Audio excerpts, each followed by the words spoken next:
Chapter 11, of course, is a major, it's a large chapter in the prophecy of Daniel. It's part of the last three chapters, chapters 10, 11 and 12, which are all part of the same discourse given to Daniel by the angel in the last year of his life. We read in Daniel chapter 10, by the way, in verse 1, it says, "In the third year of Cyrus, king of Persia, a thing was revealed unto Daniel." And so an angel comes to him to reveal this latter portion of the prophecy from chapter 10 through to the end of chapter 12. Now it says the third year of Cyrus, whereas in chapter 1 and verse 21 of Daniel, we read that Daniel died in the first year of Cyrus. So you've got to reconcile that. In actual fact, what we have here is the first year of Cyrus's sole reign in chapter 1. This is the third year from his conquering of the city of Babylon. And what he did when he conquered Babylon is that he put Darius the Mede on the throne, who would rule for him, and then he went on with his conquests. And so in actual fact he was the king, but he wasn't there to rule. Darius ruled for him. So it's actually the first year of Cyrus's sole reign that this, and it's the year of Daniel's death, that this is revealed to him. So when you come to chapter 11, verses 1 to 4, provide the transition from the Medo-Persian Empire to the Grecian Empire, and its break up into four parts after the death of Alexander the Great. And verses 5 to 35 then deal with the history of the interaction and conflict between the two principal sections of the Greek Empire for 200 years, in which the glorious land, in other words, the land of Israel, was desecrated because it was used as a battleground between the Seleucid kingdom, which was called here the King of the North, and the Ptolemaic kingdom in Egypt, called the King of the South. So we want to actually explore what part these two kingdoms, the King of the North and the King of the South, played in history briefly, and most importantly, this is why we read the last few verses of Daniel chapter 11, what part they play today and tomorrow in the events of Armageddon and beyond. Okay, so that's where we're heading in this particular study. So I'm going to start with the simple and the straightforward, and then we're going to go up the ladder a little bit. We're going to raise the bar as we proceed. It won't be too high though, because we've had a tough day, a long day, and so I'm going to be easy on it. I'll go easy on it. So we ask this question. What is required for latter-day successors of the King of the North and the King of the South to be called by those names? So what attributes do you have to have in order to be called by these two names or titles, King of the North, King of the South? Well, let's go back in history. The Greeks were foreign occupiers of historical lands that had been essential parts of previous empires. So that's the first point we know. They were foreign occupiers. When Britain took control of Egypt in 1882 and did not leave until 1954, it became the King of the South for that period. And while Britain was the King of the South, it fulfilled Daniel chapter 11, verse 40, part A. All right? So let's have a look at Daniel 11, verse 40, part A. It says this, "And at the time of the end," which tells you something about the way Yahweh sees time, because we're actually talking here in the first part of this verse about 1917. Now, you and I wouldn't have called that the time of the end, would we? But God does, because you see he's been working out his plan progressively from all that time right down to our day, all right? Time doesn't mean anything to God. I mean, it's not like you and I. We are restricted by time. He's not restricted by time. So he sees the big picture. This is the time of the end. It says, "Shall the King of the South push at him?" What do you have to be? You have to be a foreign occupier of the land of Egypt to be called the King of the South. Because the entire history that we read in this chapter, chapter 11, is about the conflict between the kingdom of the Ptolemies in Egypt and the kingdom of the Seleucids in Syria, right out across to the River Indus, okay? I'm going to have a look at the picture of the map in a moment. We'll see where they were, and I think you all know it anyway, but we'll have a look at the map and we'll see the history of this. And they had continual conflict between themselves, as this record of Daniel 11 tells us. So accurate, by the way, that the higher critics said it was not possible for Daniel to have written this at the time that he alleged to have written it before it actually happened. It had to be written after the event. It is so accurate in its history. And there's precise details given. The only problem they've got is, of course, that Daniel was actually translated into Greek in 196 BC by one of the Ptolemies. Okay, so this is before, this is before the events actually fully played themselves out, and so Daniel was written well before the event, and the accuracy is awesome. So here you've got these two kingdoms, the Seleucid and the Ptolemaic, fighting. Well, of course, what was their battleground? The battleground is the glorious land, which was like the meat in the sandwich, wasn't it? So when they came from the north to the south, it was Israel that they trod through, and that's why, of course, it's so important.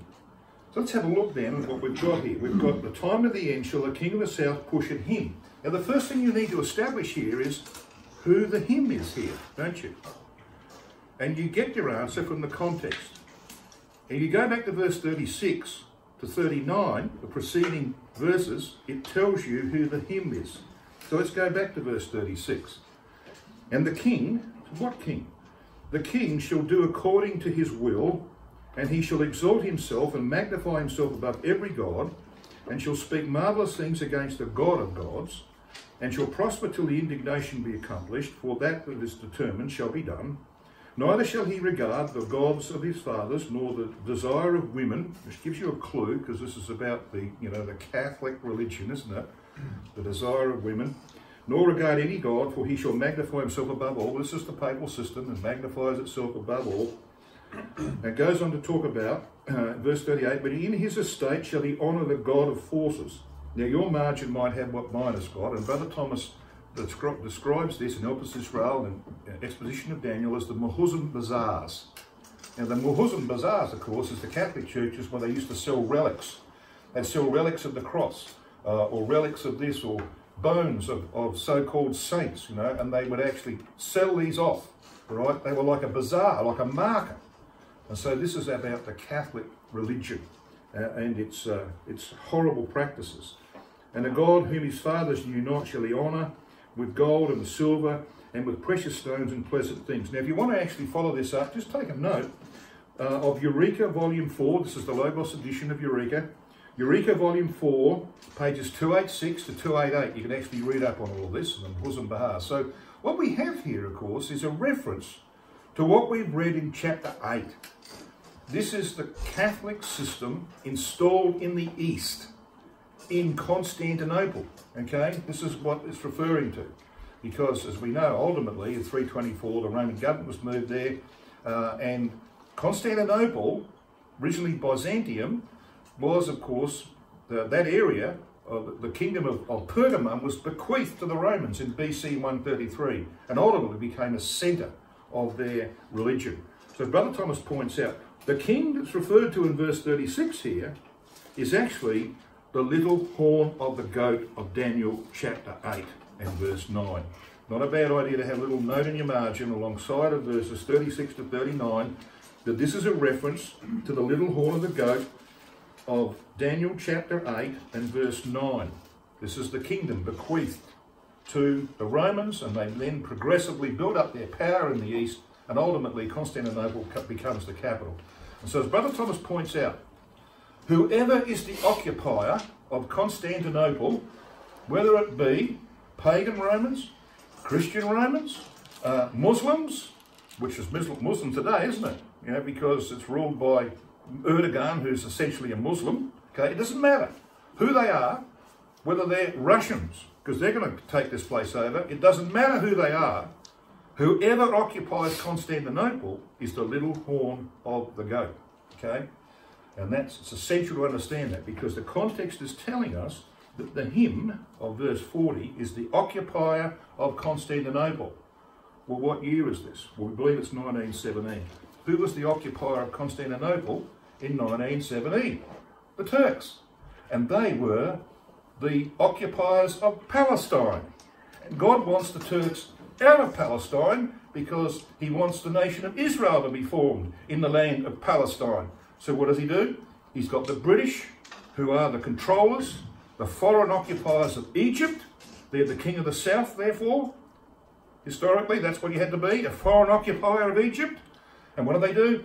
Well, they used Australian and New Zealand troops and they moved up, foolishly attacked Gaza, lost 10,000 men, then went around to Beersheba. Almost was a disaster because on the very last day when their animals were about to perish, they did the charge to Beersheba, which you never did. You always got off your horse, but they were too late. So they charged to Beersheba, took the town of Beersheba, and that was the end of the Turks. Ultimately, the Turks were pushed out of Palestine. And on the 11th of December, Allenby got off his horse and walked into Jerusalem, and the Turks are gone, all right? So this is what it means. At the time of the end, shall the king of the south, foreign occupier of Egypt, shall push out him, the occupier of Constantinople, which were the Turks. Okay? Right. When Russia takes control of the region from Syria to Pakistan, which was the old Seleucid kingdom area, it will become the king of the north to fulfill Daniel 11:40, part B. So this is yet still future. And we read part B, and the king of the north shall come against him. Who's the him? The him is the occupier, the king of verse 36.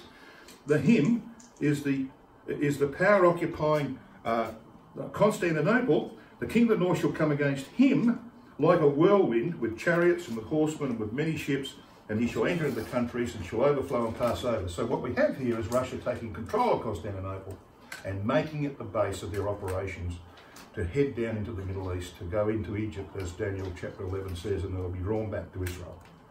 Got a picture? All right. So this is why the king of the north and the king of the south are very important. Now, of course, Russia isn't in control today of the Seleucid kingdom, are they? They're just on the western border of it. They just happen to be in Syria, in Latakia and Tartus and other parts of Syria. It's the beginning of the fulfillment of this prophecy, because they will take it before they take Constantinople. So we'll get to that. But I'm going to get back to the simple stuff, okay? So let's go back to the simple stuff. Let's come back to the beginning of Daniel chapter 11. You can see where we're heading. Daniel 11. Now, what you see on the screen here is actually from a very old Christodorfian writing. Okay, so I'm just going to put it up there. It's quite straightforward. It explains the first few verses of Daniel chapter 11. Verse 1, introductory. The prophecy begins in verse 2. And it reads, doesn't it? In Daniel chapter 11, behold, there shall, spoken of the third year of Cyrus, that is the first year of his sole reign, BC 536, by the way, it was. That was the year of the decree of Cyrus. There shall stand up yet 3 kings in Persia, and the fourth shall be far richer than they all, and by his strength through his riches he shall stir up all against the realm of Grecia. Fulfillment? After Cyrus, there reigned 3 Persian emperors, Cambyses, Smerdis, and Darius. Then came Xerxes, notorious in history as the richest of all the Persian monarchs, the leading event of whose reign was the fitting out of an immense naval and military expedition against Greece in 380 BC. This was the beginning of a war which lasted through several Persian reigns and ended in Persian overthrow. He comes to verse 3.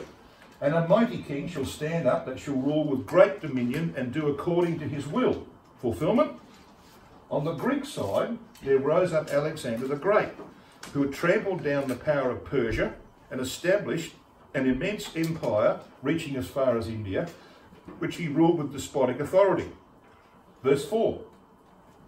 And when he shall stand up, his kingdom shall be broken, and shall be divided towards the 4 winds of heaven, not to his posterity, nor according to his dominion, which he ruled, for his kingdom shall be plucked up for others besides those. Fulfillment. When Alexander had finished the conquest of India and returned to Babylon, he came to a premature end, aged 32 years and 8 months, at a feast. He probably also died of a puncture of his lungs and all sorts of other fevers that were around. And his empire, after a regency of 13 years, was petitioned among his 4 generals. Ptolemy Soter, he was the one that took over Egypt. Seleucus, who took over the region from Syria across to the Indus River in Pakistan. Lysimachus and Cassander, who were over in Pergamum and in Macedonia.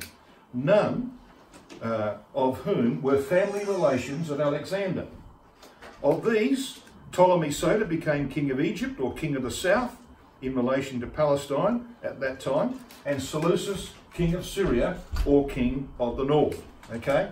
Now that's a pretty simple summary, isn't it? It's a pretty good summary too, by the way, the first few verses of Daniel chapter 11. It's this transition from the Medo-Persian Empire to the Grecian Empire, and that Grecian Empire is divided up into 4 parts, and 2 principal parts play through the rest of this chapter. The major portion of the chapter is devoted to their warfare and their relationship right down to the time when the Grecian Empire came to an end. But it has this wonderful latter-day relevance. From verses 5 to 35, the history of conflict between the king of the south and the king of the north between 323 BC and 133, when the Romans inherited Pergamum. This saw the development of the little horn of the goat of Daniel chapter 8, verses 8 to 10. Now, we're all familiar with what Daniel 11, 40, 45 speaks about. It speaks about Armageddon, all nations being drawn to Jerusalem. And of course, they're drawn from the 4 points of the compass, the Confederates with Gog, and portion of that is over here in the east. All right, the countries of Syria, Iraq, and Iran, and Afghanistan, and portion of Pakistan will be part of the Gogian Confederacy. Now, it's that I want to enter into. I want to just, this is where we're going to step it up just a couple of levels. Okay, we'll raise the bar a little bit here. Some of you have heard this before, so it's not going to be new to some of you. But we're going to have a look at the scriptural position in relation to this, because there are 3 passages that speak about a Russian takeover of this portion from Syria right across to the Indus River. 3 passages, okay? Daniel chapter 11 verse 40 is one of them, but there's 2 others. And the first of those is Ezekiel chapter 38 and verses 5 to 7, in particular the very first word of verse 5, the name Persia. So when you read Persia, what do you think of? Iran. Persia equals, that's how our mind thinks, isn't it? Not how Ezekiel's mind thought. Right? You look at this from the perspective of the prophet who wrote this. What was Persia like when he wrote this about circa 600 BC? Well, let's take a look at a map. All right? Now this map, you'll see, those of you who've got a pair of binoculars at the back, will see the red line is the Persian Empire 500 BC. Okay, so this is the time post-Cyrus time. The dotted line, the Median Empire 625 to 550 BC. Now bearing in mind that the Medo-Persians took Babylon in 539 BC. Okay, so this is a very relevant map. See this purple line around here? And it goes up above Babylon. This was the Babylonian Empire in 539. This was the Median Empire. It became the Medo-Persian Empire, okay? It's considerably larger, isn't it? It goes from over here, eastern Turkey and Syria, right across to almost to India, all right, to the Indus River. That was the Persia that Ezekiel knew. All right, so when you think of Persia here in Ezekiel 38, don't think Iran. It includes Iran, but it's a much bigger territory than that. So when you read this verse, that's what we have in mind, that entire region. So there's verse 1. That's the first passage that demonstrates this. And the second one is Daniel chapter 7 and verse 7. Okay? Now remember I made the point that there's a part of this verse that hasn't yet been fulfilled? It's in the green there.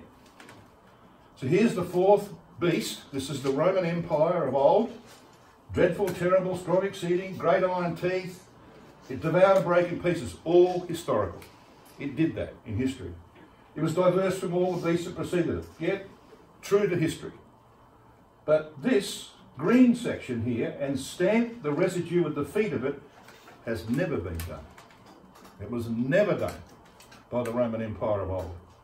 Which means, of course, that someone's got to do it in the future. And that's critical, because you see this is the same message that we read in Ezekiel 38 verse 5, because the territory here, as you'll see in a minute, is what's called the residue. Well, the residue of what? Well, the residue of the previous empires. And you know what happened in history? There's Babylon in the brown you see on the screen here. Relatively small, really. Along comes the Medo-Persian bear. He's got 3 ribs in his mouth because the 3 parts of the empire. He devours the territory of the Babylonians. Along comes Alexander in this map over here. He comes from Macedonia in the west. He comes right over to the Indus River in the east. He devours the territory of the Medo-Persian Empire. Then along comes the Roman Empire. Well, how far did they get to the east? The furthest they got to the east was the head of the Persian Gulf under Trajan. Couldn't hold it. The Parthians were too strong, so when Hadrian came to power in 118 AD, he drew a line in the sand and said, pulling all our forces back to a line of forts that they built right down through modern Jordan today. You can go and stand in them because they're still there. All right, a line of forts. That became the eastern border of the Roman Empire for the rest of its history. What's the residue then? The residue is the parts of the previous empires that the Roman Empire in its history of old never conquered. So what are they? A portion of Syria, Iraq, Iran, Afghanistan, half of Pakistan, up to the Indus River. In history, they never, ever took that. So it's yet to be fulfilled, see? So what we have here then is very interesting, because when you come to Daniel 11 verse 40, the king of the north of the latter days has to be what? A foreign occupier of the territory of the Seleucid kingdom. That's the green bit, all right? The green part of this map is the Seleucid kingdom. Well, it just happens to be precisely the area of the residue which the Fourth Empire never took in its history. It almost is exactly the same as that map that we saw of Ezekiel 38 verse 5. Right? So there are 3 passages that all speak of the same thing. Which is why when the Russians came into Syria in October 2015, there was a great deal of rejoicing in my house. My wife used to go around saying she was bubbly, you know, she was so joyful that Russia was now in Syria, because she could see that this is going to come to pass in due time. Do you think the Russians are going to leave Syria? No. They have an agreement to control Latakia for 25 years with another 49 years on top of that. They built the port of Tartus. They're not going to run away from that. That was all Russian money. They now have an agreement from the Syrian government, not that that matters too much, because Putin will just march in. Because it says in this prophecy of Daniel 7 verse 7 that they stamp the residue with the feet of it. That means troops on the ground. All right? That means they're going to take it by military force, put their own rulers in power in those countries. So what we have then is the Seleucid kingdom, which becomes, when Russia takes control of it right over here to the Indus River, they become the king of the north. I don't need to tell you, but not only is Russia in Syria, they are dabbling in Iraq. They've got an alliance with Iran. Did you know that 3 weeks ago they got an agreement from the Iranian government to have 2 ports in the Persian Gulf and an airfield to support those ports? That's already agreed between the Russians and the Iranians. And the events that we're seeing, with the Iranians foolishly, of course, reacting to the US and taking over ships and so on in the Persian Gulf, is bringing all of this. You know, the Russians are saying, well, we've got to have a presence here too. If the US and Britain and other countries are going to be, we've got to be here too. See where that's heading, can't you? And the time will come. Did you know that in April last year, Vladimir Putin said that if the Taliban gain more than 40% control of Afghanistan, which they now have, Russia is going back in, all right? Did you know that Trump said to the Pakistanis, because you appear to be supporting the Taliban, privately, secretly, all right, surreptitiously, no more funding, no more military aid. guess what the first phone call was that the Prime Minister of Pakistan received? From a man called Vladimir Putin, and said, we'll provide you some arms. See, he's in there, he's already in there, but he's going to take it by force, and then he becomes the king of the north. And when he's the king of the north, he can fulfill Daniel chapter 11, 40, part B, which is, the king of the north shall come against him, the occupier of Constantinople. And when he's got that, he's got the base of the eastern leg of the image. Then he can make his advance, as we read in the balance of Daniel chapter 11, down the coastal strip of Israel and into Egypt, right? So you can see how relevant this is to the times in which we live. There's something to get excited about there, in my view, because we can see this as coming to pass before our very eyes. So has this been understood in the community? Well, not well, but there was one brother who understood it. His name was Maurice Stewart. All right, Brother Maurice Stewart. This is what he wrote in the North American version of his study notes on the prophecy of Daniel. You won't find this in the Australian version. All right, it was taken out of the Australian version when it was reprinted. You'll find this in the North American version. So North Americans understand this. All right, and this is what he said.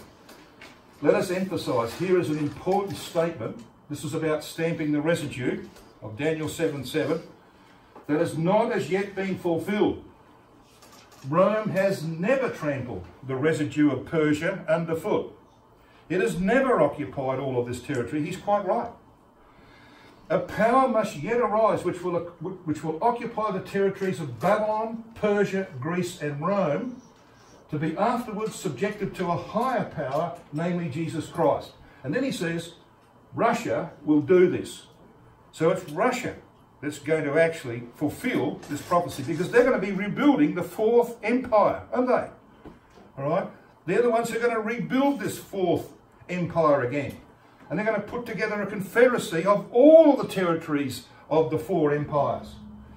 Thus, like the image of Daniel chapter 2, whose metals will have to be confederated together before they can be broken to pieces together, as we saw today, so also this terrible fourth beast vision has a latter day application. I'm very thankful that Brother Maurice Stewart saw that very clearly, because it opened my eyes. And you can see those three passages, Ezekiel 38 verse 5, Daniel 7 verse 7, Daniel 11 verse 40 part B, all say exactly the same thing. So let's come then to the end of Daniel, to verses 41 onwards. So when Gog has control of the Seleucid territory, becomes the king of the north, then takes Constantinople, uses it as a base to sweep down through Turkey, down the coastal strip of Israel. This is the record, verse 41. He shall enter also into the glorious land. Now the glorious land is Israel. And many countries, the word countries is not in the text, many shall be overthrown, but these shall escape out of his hand, even Edom and Moab and the chief of the children of Ammon. Now context here, of course, demands that we're talking about territory. Right? These powers mentioned here are mentioned because it's actually about their territories. You have Ammon, Moab and Edom, okay? So what happens, of course, is that we're going to read that he comes with many ships, but he also comes down the coastal strip of the land of Israel. Could pass through Syria, of course, could be in Syria. He has a port in Latakia and Taylor, so they're not far north. They pass down here, which means, of course, that probably the IDF, the Israel Defence Forces, will take refuge on the mountains of Israel, okay, and let them pass down. It'll be a good thing because Tel Aviv will be trampled underfoot in that process. And then they come down. Their main aim here is Egypt, isn't it? But their main aim is Egypt, because Napoleon said, if he who controls Egypt rules the world. And they understand that. And it's the centre, it's the hub of three continents, isn't it? The African, the European and the Asian continent. This is the centre of the world, so to speak. So that's their main aim. So we read on and it says this. By the way, you know, because they come down here, these nations escape, don't they? escape any consequences at this point of the Gogian invasion. Go on to verse 42. He shall stretch forth his hand also upon the countries, and the land of Egypt shall not escape.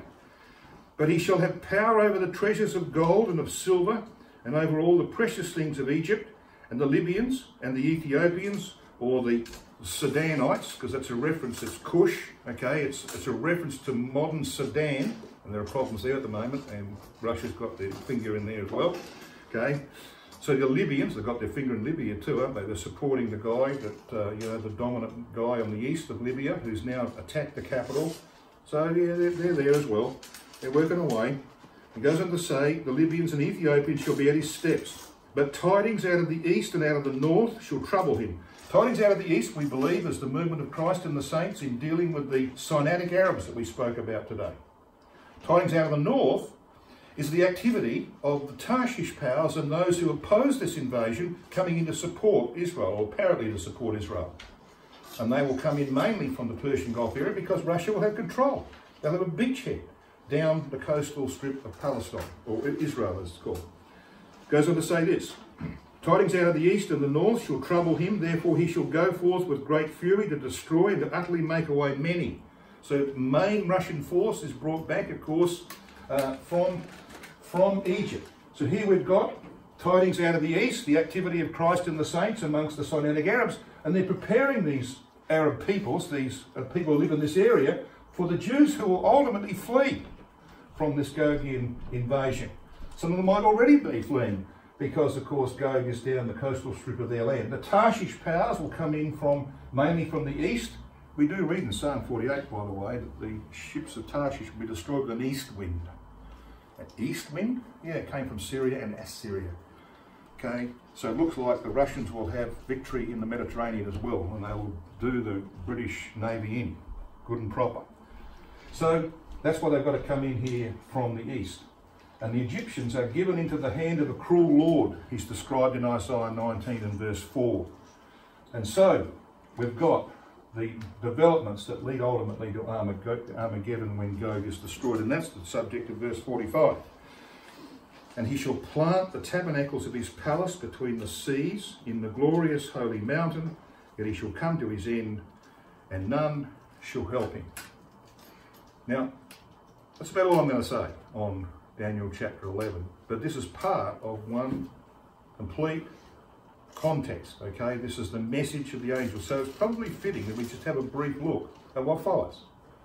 And what follows is really something that's very important to you and me. Because you see, we're going to be with Christ to deal with Gog, so what we have in chapter 12 is a reference to what happens to bring us to that position. So in Daniel 12, verses 1 and 2, we read, and at that time, so this is the time when the Gogian forces are gathering, etc., shall Michael stand up, the great prince which stands for the children of thy people, and there shall be a time of trouble such as never was, since there was a nation, even to that same time, and at that time thy people shall be delivered, every one that shall be found written in the book. So the thy people here is not Israel. It's those whose names are in the book of life. This is a reference to our salvation. And many of them that sleep in the dust of the earth, so here's your resurrection, shall awake, some to everlasting life and some to shame and everlasting contempt. Okay, so what we have here is two concomitant events. They happen at the same time. The resurrection of the dead, which of course also means our removal to the judgment seat, is the beginning of the time of trouble, such as never was. This is why, of course, we talk about the Great Depression that's coming. When the world's economy collapses, when, banks collapse and all sorts of things collapse, and men go into panic. There will be a time that they've never experienced before, at the time of the end. So these are the two concomitant events. Michael, of course, here we believe is a reference to Christ, the one who was like Ale. He took over Michael's role when he arrived at the right hand of the Father. And he's here to raise the dead. He's also here for the judgment seat, which follows in verses 2 and 3. And verse 3 talks about the wonderful future of those. It says in verse 3, and they that be wise, in actual fact it should be read, and they who make wise shall shine as the brightness of the firmament.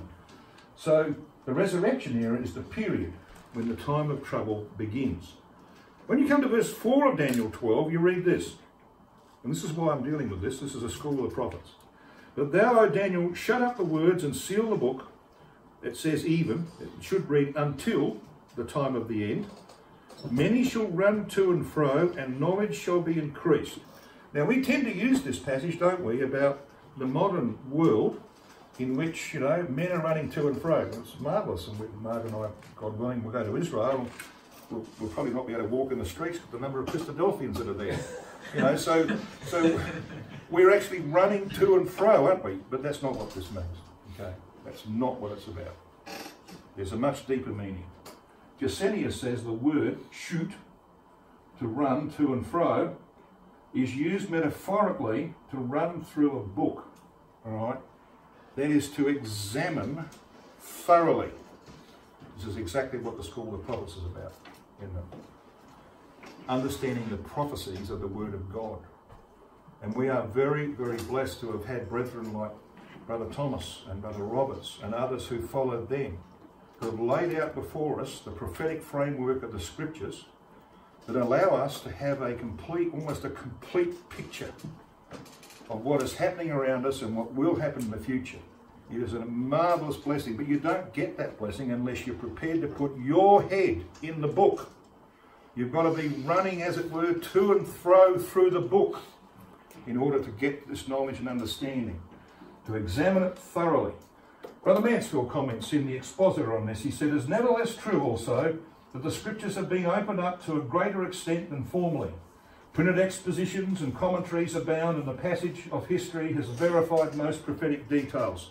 Yet," he says, "there is still a lack of true understanding, and we can address that by going away from such events as this and making sure that we put our heads in the book and make those progressive incremental steps of understanding." I can tell you it takes time. All right? You don't get it all in one day. You're not going to get it all in 1 year. You won't get it in 10 years. You've actually got to put a lot of work in over time. And if you do that, God will bless it. All right? That's the message that comes from this chapter. When you come to chapter 12, verses 9 and 10, we read this. "And he said to Daniel, Go thy way, for the words are closed up and sealed till the time of the end." What was the time of the end? Yeah, our era, 1917, see? Okay? And it says, "Many shall be purified and made white." This is the effect of this. If you get this understanding, you can be purified and made white. And they're tried. "But the wicked shall do wickedly, and none of the wicked shall understand. But the wise shall understand." This word purified, bara in the Hebrew, means to purify, to select, to polish, to choose, to purge, to cleanse or make bright. That's the effect of understanding the Word of God when you are truly dedicated to its understanding. Rotherham says of that phrase in yellow, "The lawless will act lawlessly, and none of the lawless shall understand how true that is." Right? So we've got a choice, haven't we? Choice of being in one class or the other. So, brethren, as we come to the end of this day, and I think tomorrow is going to be a fresh day in the hall, God willing, we come to the end of this day, may Daniel's destiny be ours. Last verse, okay, Daniel chapter 12. "And go thou thy way till the end be, or thou shalt rest and stand in thy lot at the end of the days." And there are 3 stages that Daniel was shown in chapter 10. Come back to chapter 10. There were 3 stages that he would have to go through in order to be raised from the dead, judged worthy, and changed into mortal being. And you're probably all familiar with this. But this is one of the great things that God did for Daniel in the last year of his life. He puts him through a typical death, resurrection, judgment, and immortalization. All right? In Daniel chapter 10. So you pick this up in verse 8 of Daniel 10. "Therefore," he says, "I was left alone." He's just seen the vision of the man of the one, the multitudinous Christ. "I saw this great vision, and there remained no strength in me, for my comeliness was turned in me into corruption, and I retained no strength." And then in verse 9, he says, "Yet heard I the voice of his words, and when I heard the voice of his words, then was I in a deep sleep on my face, and my face toward the ground. Now, we don't normally sleep on our face, do we? Most of us sleep on our side or on our back. To sleep on your face, as it were, to fall on the ground on your face means that literally you're dead, as it were. Typically, you're dead. He dies. And then we see in verse 10, the next stage. He's reformed and given life, but he's feeble. Verse 10, and behold, a hand touched me, which set me upon my knees and upon the palms of my hands. So the angel comes to the grave, as it were, and he raises Daniel, as he will all of the dead. And by the way, my father was buried today in Australia, and I wasn't able to be at the funeral. So, if you saw me being a bit sombre, that's the reason for it. My dad was laid to rest today in Australia. He died at age nearly 94. So this has got great relevance to me. He said to me in verse 11, O Daniel, a man greatly beloved, understand the words that I speak unto thee, and stand upright, which is the meaning of the word anastasis. Anastasis means to stand upright, standing up of the dead ones. For unto thee am I now sent. And when he had spoken this word unto me, I stood trembling. And so the resurrected dead will be held in a state where they will not be able to make trouble. They won't even be able to speak. They'll stand trembling. And when the time for their judgment comes, they'll be given sufficient strength for that process. They'll be able to speak then at the time of the interview. So he's strengthened, and he stands up for judgment in verses 16 and 17. And behold, one like the similitude of the sons of men touched my lips. Then I opened my mouth and spake, like we're all going to do at the judgment seat when we talk to the angel. And then he's accepted and immortalised. And in Daniel chapter 10 and verses 18 and 19 we read, Then there came again and touched me, one like the appearance of a man, and he strengthened me. And he said, O man, greatly beloved, fear not, peace be unto thee, be strong, yea, be strong, and you'll never be stronger than when you're immortal. So Daniel is, what a blessing that is. Think about that. Here's this man in his 90s, and he's about to die. He dies in this year, and God's not going to let him die until he sees the attainment of the decree of Cyrus that will see his people go back to the land. That's all he's living for, right? He sees the decree of Cyrus. And then God says, look, I'll just put you through a little program here to tell you what I'm going to do with you. You're going to die very shortly, but the day will come when you'll come out of the ground. You'll stand at the judgment seat, and then you'll be immortalised, because you're a man greatly beloved. The wise will understand. Tomorrow, God willing, we'll have a look at the convergence of Bible prophecy in the Apocalypse.